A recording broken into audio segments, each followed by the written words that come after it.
Dear Father, Mother God, we thank you for allowing us to be channels of light and love. We ask that all energies that flow through Jeannie and myself be grounded in Mother Earth, for she in fact is the living healer. We call on our guides and our angels to speak through us now. Thank you, Father, Mother God, all that is. Hi, Jeannie. Hi. I'm here with Jeannie today because there's a bunch of planetary events coming up, and people seem to be freaked out about it. And I edit the astrology for the newsletter every week, so I'm aware.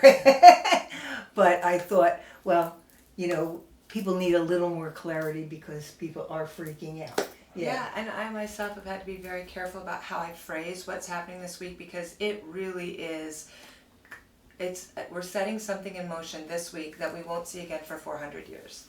Wow. So really big energy. It's a pattern that we have not seen. Just two of these planets coming together, it would be hundreds of years since we've seen them, so it's big. So the three energies that are coming together that are so alarming or confusing for people is that they're the three planets in astrology known as the malefics. Malefic meaning malignant or malicious behavioral planets. And there are planets that on their own they have positive aspects, but when they're aggravated or triggered by another planet that isn't so friendly to it, then they become malicious. So the three planets, and actually one of them's not a planet, it's actually one of the eclipse points, but it's called the north node of the moon. The north node of the moon, actually everybody has a placement in their chart that's called this, and this is a really significant point to everybody individually, because it is the promise you made to your soul before you came in that you will do this activity in this life. So it's very important to everyone. Wow. On a collective level, we have a collective soul promise, and that promise this year is the Taurus energies. And Taurus is all about what we value. It's what we love, and sometimes it's values that we've inherited from others. So we're really cautioned now to be very clear about which values we have adopted and that we're carrying forward, or which values are truly our own. And that's a really personal thing. The other two planets that we're looking at are Mars, which is the planet that activates our passion, our drive, and our ability to get things done. And normally we need that in our life. We need to be able to take action. But when it's out of control and it's triggered, it can become slamming doors and throwing things, right? So we don't want that. We don't want to see that happening. Mars actually has a very powerful energy of cutting away.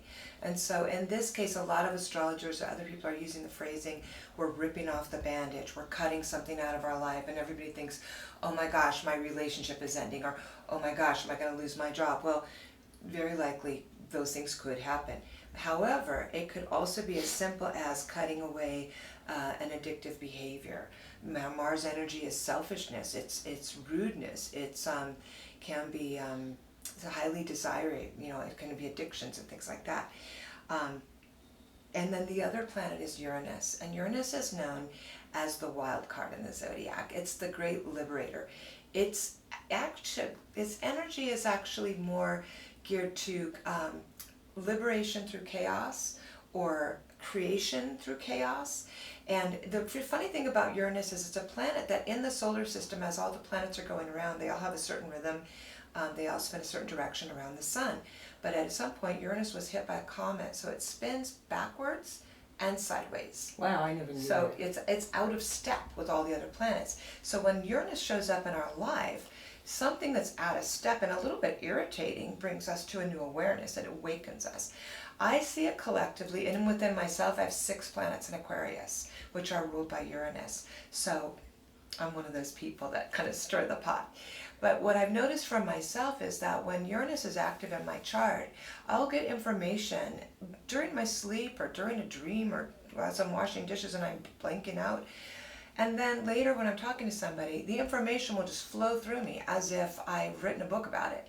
And I think, I don't even know how I know that. Sometimes I would have to check myself and go, is that even true? Where did I read that? And so that's how I came to be intuitive psychic, because I learned to trust that inner messaging, that inner prompting. Very subtle difference between what I think I know and talk about and what my soul knows and talk about. So that's Uranus is coming in to stir us up from what we think we know about Taurus: security, values, money, food, loved ones, we're questioning a lot of things right now. So I'm going to refer to my notes because there's a couple of things I really don't want to forget to say. And the energy right now is an energy of setting us free. It's ripping or cutting something away and liberating us from those lower base energies that can come with Mars and Uranus. By the way, Mars and Uranus, and when I see it in somebody's birth chart, I see there's a potential for violence. If I see it in a relationship chart, there's a potential for violence. If I see it in a transit chart for somebody, I say you may want to be careful on the highway. There may be a freak accident around you. It's not always to you. It can be in the environment around you. So what we're letting this liberation energy do is bring us back to a love of ourself and a love of what we value. The universe really wants you to reconnect with the Taurus energy in your life in a higher frequency. That's Uranus's invitation. So the question that you would want to ask yourself during this weekend is,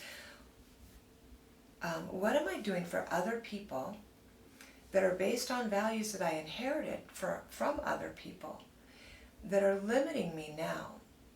And how can I go back to my truest, most authentic sense of what makes me feel valuable in the world, and what makes me feel safe in the world, and what makes me feel pleasure and true comfort. So we're not talking about Haagen-Dazs, we're talking about really what makes me truly feel comfortable inside. And it may be spending time with my family, maybe spending time in my garden, maybe just spending time in solitude or in a bath. So this weekend compels us all to recognize that there is something I will no longer deny to myself. That's great. None of this sounds really bad, you know? Right. It sounds like opportunity. People who don't come from their higher nature may show up with the lower expressions, and those energies are envy, resentment, dominations, hidden agendas for control and power, things like that. Those kinds of things may be exposed worldwide on the collective level. As you know, people that have been operating under those pretenses, they'll be challenged. This is a time when the challenge is up. By July to April of 2023, we will finally claim what it is that we didn't think that we deserved or we didn't think we could have. So we'll all be setting off on a whole new trajectory as we go into spring of next year. But this year there's a lot of cleanup energy still to do. Wow. And this weekend is when we really start to put the rubber to the road. It's like, all this is happening like the Sunday, Monday, or Monday. Yeah. Yeah. We'll feel it. We probably already started feeling it. I think we are. We've all had a few little surprises this week. Yeah, I think we are. I told Robert this morning, I said, I'm feeling really weird today. I don't know what it is. Yeah. But I'm just... Well, you know, and it can affect us in so many ways. Yesterday I had severe vertigo. I left this building thinking I was going to black out on the way to my car. Oh my God. I went home and went to bed. Because, again, we need to honor what makes us feel safe. I feel safest in my own room, in my own bed, where I've been meditating for 7 years in that house. So for me, that's my safe place. I go and get in my bed and sleep or don't sleep. It's just where I feel good. Yeah. So. Yeah, well, wow. That's a lot to take in. That is a lot. But you can replay in case you miss anything. Anyway, thank you, Jeannie. Jeannie is our resident astrology person here. She doesn't write the horoscope. She can't be bothered doing that stuff. But anyway, if you would like a reading or would like to know more, you can call Jeannie here at the center, or her phone number is available, and or you can come in and have a personal session. I do love doing my phone reading, my astrology by phone, because I can record it then, and it usually gives more time allowance, and people can just be in a very subjective state as they listen, and then they get the follow-up recording, charts to support it. And when we get a personal reading around an event like this, we get to see exactly where in our lives it's going to affect us, because different parts of the chart reflect different parts of our lives. So, you know, for some people it's business, for some people it's personal. And, wow, good to know. Yeah. Good to know. But everybody take a deep breath and remember that this is an invitation. The universe is asking you to reconnect to what you love, what you value, mostly about yourself. Okay, well, you've been warned. Have a great week.